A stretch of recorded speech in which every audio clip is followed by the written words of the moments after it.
Welcome to ട്രൈഡ്വുഡ്. നമുക്ക് ഇന്നത്തെ യു എസ് ഓയിലിന്റെ പ്രൈസ് മൊമെന്റ് അനാലിസിസ് നോക്കാം.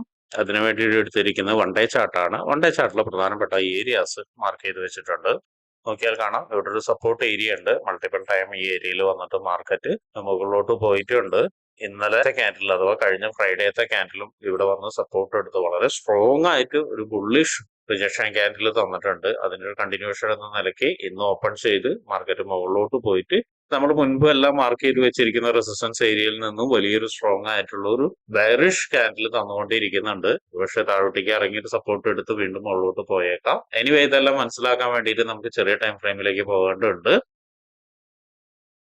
1 അവറിലേക്ക് വരുന്ന സമയത്ത് നമുക്ക് മനസ്സിലാവുന്ന ഒരു കാര്യം മാർക്ക് ചെയ്ത് വെച്ചതാണ്. ഇവിടെ ക്ലിയർ ആയിട്ടുള്ള ഒരു ട്രെൻഡ് ലൈൻ ഉണ്ടായിരുന്നു. ആ ട്രെൻഡ് ലൈൻ ബ്രേക്ക്ഔട്ട് നടന്നിട്ടുണ്ട്. ആ ട്രെൻഡ് ലൈൻ ബ്രേക്ക്ഔട്ട് നടന്ന് ഒരുപക്ഷെ റീടെസ്റ്റിലേക്ക് ഒരു മാർക്കറ്റ് എത്താനുള്ള സാധ്യത കാണുന്നുണ്ട്. അങ്ങനെയാണെങ്കിൽ ഇവിടെ നല്ലൊരു സപ്പോർട്ട് ഏരിയ ഉണ്ട്. ആ ഒരു സപ്പോർട്ട് ഏരിയക്ക് ഒരുപക്ഷെ മാർക്കറ്റ് ഇറങ്ങി വരാം.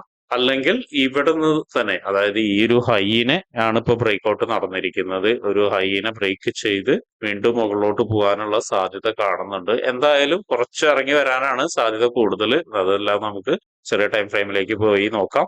ഇനി മറ്റൊരു കാര്യം ശ്രദ്ധിക്കേണ്ടത്, ഇവിടെ അതായത് ഈ ഒരു ഏരിയയിൽ നല്ലൊരു റെസിസ്റ്റൻസ് ഉണ്ട്. നോക്കിയാൽ കാണാം, ഇവിടെയും മൾട്ടിപ്പിൾ ടൈം വന്നിട്ട് മാർക്കറ്റ് ഹിറ്റ് ചെയ്തതാണ്. മൂന്നാമത്തെ തവണ ആ ഏരിയയിലേക്ക് വന്നിട്ടാണ് വീണ്ടും നല്ലൊരു ക്ലിയർ ആയിട്ടുള്ള റിയാക്ഷൻ തന്നിരിക്കുന്നത്. അപ്പൊ ഈ ഏരിയനെ റെസിസ്റ്റൻസ് ആയിട്ട് മാർക്ക് ചെയ്തിടുന്നുണ്ട്. ഇനി താഴോട്ടേക്ക് വരുന്ന സമയത്ത് പ്രധാനപ്പെട്ട ഏരിയാസ് എന്ന് പറയുന്നത് ഇവിടെയാണ്. ഇവിടെ നോക്കിയാൽ കാണാം, മൾട്ടിപ്പിൾ ടൈം വന്നിട്ട് മാർക്കറ്റ് ഹിറ്റ് ചെയ്തിട്ടുണ്ട്. ഇവിടെ ഒരു ബ്രേക്ക്ഔട്ട് തന്നു. ബ്രേക്ക്ഔട്ട് തന്നിട്ട് 2 തവണ വന്ന് ഓൾറെഡി മാർക്കറ്റ് ഈ ഏരിയയിൽ വന്നിട്ട് ഹിറ്റ് ചെയ്തതാണ്. അപ്പൊ ഇനി ഒരുപക്ഷെ ഇവിടേക്ക് വരാനുള്ള സാധ്യത വീണ്ടും കാണുന്നുണ്ട്. അപ്പൊ അതുകൊണ്ട് ഈ ഏരിയനെ സപ്പോർട്ടായിട്ട് മാർക്ക് ചെയ്തിടുന്നുണ്ട്. അപ്പൊ ഇത്രയാണ് 1 അവറിൽ പ്രധാനപ്പെട്ട ഏരിയാസ്. ഇനി നമുക്ക് 50 മിനിറ്റ്സിലോട്ട് പോയിട്ട് എന്തെങ്കിലും എൻട്രി സാധ്യതകൾ ഉണ്ടോ എന്നുള്ളത് നോക്കാം. 50 മിനിറ്റ്സിലോട്ട് വരുന്ന സമയത്ത് നേരത്തെ പറഞ്ഞ ഒരു ഏരിയ എന്ന് പറയുന്നത് ഈ ഒരു റീടെസ്റ്റ് ചെയ്യാതെ മാർക്കറ്റ് കയറിപ്പോയ ഒരു ഏരിയ ആണ്. ഇവിടെ ഒരു ഇംബാലൻസ് കിടക്കുന്നുണ്ട്.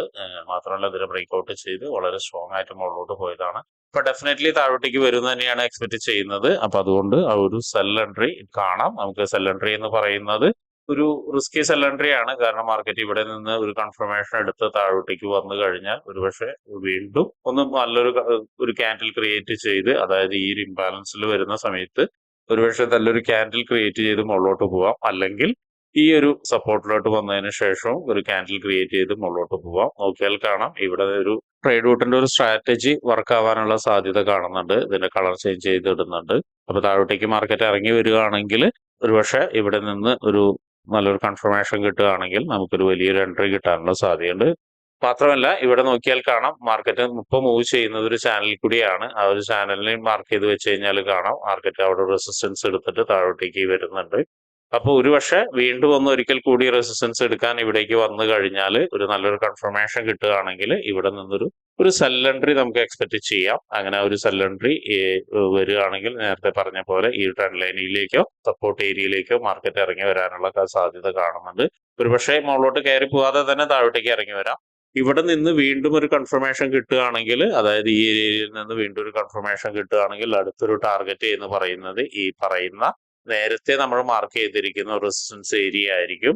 അപ്പൊ അവിടം വരെ നമുക്കൊരു ബൈ എൻട്രിങ് സാധ്യത കാണുന്നുണ്ട്. ഇനി ഈ ഒരു ട്രെൻഡ് ലൈനെ ബ്രേക്ക്ഔട്ട് ചെയ്ത് കഴിഞ്ഞ് എക്സ്പെഷ്യലി ഇതിന്റെ താഴോട്ടേക്ക് ഇറങ്ങുകയാണെങ്കിൽ നമുക്ക് അടുത്തൊരു എൻട്രി ഓപ്പർച്യൂണിറ്റി ഉണ്ട്. അത് ഈ പറഞ്ഞ ഏരിയയിലേക്ക്, നേരത്തെ നമ്മൾ മാർക്ക് ചെയ്ത ഒരു സപ്പോർട്ട് ഏരിയയിലേക്ക് ആയിരിക്കും. അപ്പൊ ഇത്രയാണ് ഇന്നത്തെ എൻട്രി സാധ്യതകൾ. ഒരുപക്ഷെ വളരെ സിമ്പിൾ ആയിട്ട് യു എസ് ഓയിലിൽ എൻട്രി കിട്ടാനുള്ള സാധ്യത ഉണ്ട്. കാരണം കൃത്യമായി ഒരു ട്രെൻഡ് ലൈനെ റെസ്പെക്ട് ചെയ്തിട്ടാണ് 50 മിനിറ്റ്സ് പോകുന്നത്. അപ്പോൾ സപ്പോർട്ടിലും റെസിസ്റ്റൻസിലും എൻട്രി കിട്ടാനുള്ള സാധ്യത ഉണ്ട്. അപ്പൊ അതൊന്ന് നോട്ട് ചെയ്ത് വെക്കുക. വൺസ് ട്രെൻഡ് ലൈൻ താഴോട്ടേക്ക് ബ്രേക്ക് ചെയ്ത് പറഞ്ഞ ഏരിയയും ബ്രേക്ക് ചെയ്ത് കഴിഞ്ഞാൽ നല്ല രീതിയിൽ ഒന്ന് താഴോട്ടേക്ക് ഇറങ്ങി വന്ന് വീണ്ടും ഒരു എൻട്രി കിട്ടാനുള്ള സാധ്യത ഉണ്ട്. അപ്പൊ അതും ഒന്ന് നോട്ട് ചെയ്ത് വെക്കുക. അപ്പൊ ഇത്രയാണ് ഇന്നത്തെ യു എസ് ഓയിലിൽ എൻട്രി സാധ്യതകൾ പറയുന്നത്. ട്രേഡ് എടുക്കുന്ന ആളുകൾ എല്ലാം ശ്രദ്ധിച്ച് ആ ഒരു ഏരിയയിലേക്ക് എങ്ങനെ വരുന്ന സമയത്ത് മാർക്കറ്റ് എങ്ങനെ ബിഹേവ് ചെയ്യുന്നു എന്ന് നോക്കിയതിനു ശേഷം മാത്രം ട്രേഡ് എടുക്കാൻ ശ്രമിക്കുക. അപ്പൊ ഇങ്ങനെയുള്ള കാര്യങ്ങളൊക്കെ നിങ്ങൾക്ക് പഠിക്കാൻ താല്പര്യമുണ്ടെങ്കിൽ ട്രേഡ് റൂട്ടുമായിട്ട് ബന്ധപ്പെടാം. അത് ഫ്രീ ആയിട്ട് ട്രേഡിങ്ങിന്റെ കാര്യങ്ങളൊക്കെ നിങ്ങൾക്ക് പഠിക്കാവുന്നതാണ്. അതിനു വേണ്ടിയിട്ട് ഈ വീഡിയോയുടെ ഡിസ്ക്രിപ്ഷനിൽ ഒരു ഗൂഗിൾ ഫോം കൊടുത്തിട്ടുണ്ട്. ആ ഗൂഗിൾ ഫോം കൃത്യമായി വായിച്ച് അതിലുള്ള കണ്ടീഷൻസ് ഒക്കെ ഓക്കെ ആണെങ്കിൽ മാത്രം ഫിൽ ചെയ്യുക. അതോടൊപ്പം തന്നെ ഡിസ്ക്രിപ്ഷനിലുള്ള വാട്സപ്പ് ചാനലിൽ നിങ്ങൾക്ക് ജോയിൻ ചെയ്യാവുന്നതാണ്. അവിടെ ട്രേഡ് റൂട്ടിന്റെ അപ്ഡേറ്റ്സ് ലഭിക്കുന്നതാണ്. അപ്പോൾ എല്ലാവർക്കും ഇന്നൊരു പ്രോഫിറ്റബിൾ ഡേ ആവട്ടെ എന്ന് ആശംസിക്കുന്നു.